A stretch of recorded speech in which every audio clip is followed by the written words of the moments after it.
तीसरी बार बनने जा रही है मोदी सरकार। एक ऐतिहासिक लम्हा होने जा रहा है। जवाहरलाल नेहरू के बाद प्रधानमंत्री नरेंद्र मोदी दूसरे से पीएम होंगे, जो तीसरी बार लगातार जो है वो प्रधानमंत्री पद की शपथ लेने जा रहे हैं। बस 1 घंटा 30 मिनट का वक्त बमुश्किल जो है बचा है। पीएम मोदी के सबसे भरोसेमंद साथी अमित शाह फिर से बड़ी भूमिका में नजर आएंगे। पिछली सरकार में वो गृह मंत्री थे। कश्मीर घाटी से अनुच्छेद 370 हटाने का पूरा श्रेय अमित शाह को दिया जाता है। इस बार गांधीनगर से रिकॉर्ड 7,44,000 वोटों से जीत कर आए हैं। कुशल रणनीतिकार, सख्त प्रशासक के तौर पर उन्हें जाना जाता है। यहां से अमित शाह को अपनी पार्टी को भी, संगठन को भी उबारना है और अपनी भूमिका भी देखनी है।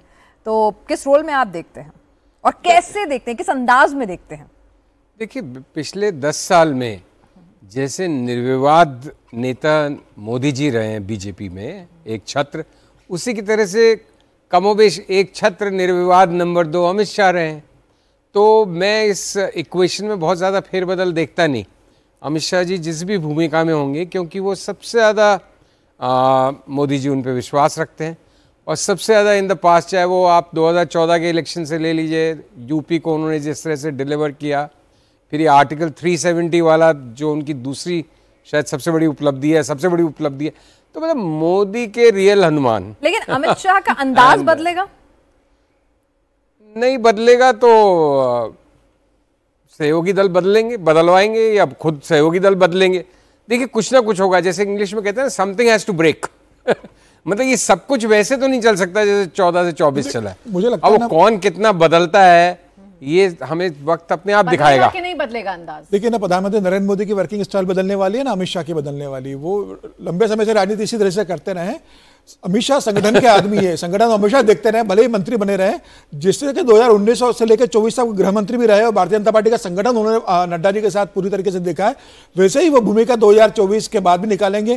केंद्र में बड़ी भूमिका निभाते रहेंगे। संगठन के अंदर भी अमित शाह का दखल पूरी तरीके से रहेगा। संगठन अमित शाह के दिशा निर्देश पर ही काम करेगा। ये तय है, राष्ट्रीय अध्यक्ष कोई भी बने। चलिए राघवन जी, आपके पास कुछ साउथ से अपडेट है कि राष्ट्रीय अध्यक्ष के नामों के लिए, क्योंकि जो नाम हम लोग सोच रहे थे वो तो अभी कैबिनेट में नजर आने वाले हैं, तो कुछ साउथ से भी कोई नाम आ सकता है? एक सरप्राइजिंग नाम जो मुझे समझ में आ रहा है वो डॉक्टर के लक्ष्मण का हो सकता है। ओबीसी नेता हैं, अखिल भारतीय ओबीसी मोर्चा के अध्यक्ष भी हैं और साउथ से हैं। तेलंगाना में चूंकि ये लगातार बात कही जा रही है कि वहां पर 4 सांसद थे 2019 के चुनाव में, अब 8 हो गए, डबल हो गए, लेकिन मंत्रिमंडल जो है उसमें जगह उतनी रिप्रेजेंटेशन नहीं हो पा रही। तो हो सकता है कि या तो डॉक्टर के लक्ष्मण या फिर एक और जो नाम है DK अरुणा, उनका नाम भी बहुत चल रहा था कि तेलंगाना पार्लियामेंट्री बोर्ड के मेंबर भी है, मेंबर है, चुनाव समिति के सदस्य रहे, यूपी में उन्होंने जिम्मेदारी ली है, तो बड़े नेता के तौर पर उन्हें देखा जाता है। ओबीसी फेस है पार्टी का ऐसे में। और दूसरा मैं बता रहा था कि डॉक्टर के अरुणा हैं, वो भी महिला ओबीसी मोर्चा की वाइस प्रेसिडेंट हैं। तो ये 2 नाम है तेलंगाना से जो मुझे लगता है कि उस पोस्ट के लिए फिट बैठते हैं। मैं एक बात ये कहना चाह रहा था कि ये जो बार बार कहते हैं,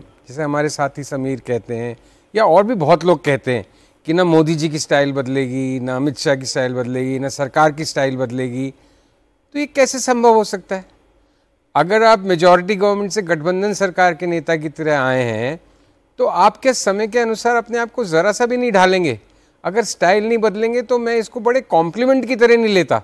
मैं तो उसको ज़्यादा बड़ा कॉम्प्लीमेंट मानूंगा कि वो अपने आप को बदली हुई परिस्थिति के अनुरूप थोड़ा ढाल के और कैसे सबको साथ लेके चलने के प्रयास करें। झलक दे दी मोदी जी ने। यहाँ पर मैं आप सभी लोगों की राय शुमारी जो है और तस्वीरें लगातार, समझदारी का निर्णय है, उसे बदलने की बात। सॉरी यहाँ पे छोटे से ब्रेक के लिए लगातार हमारी पीसीआर टीम कह रही है कि अब जरा हमें ब्रेक लेना होगा, लेकिन ब्रेक के बाद लगातार ये हमारी विशेष कवरेज आगे भी जारी रहेगी।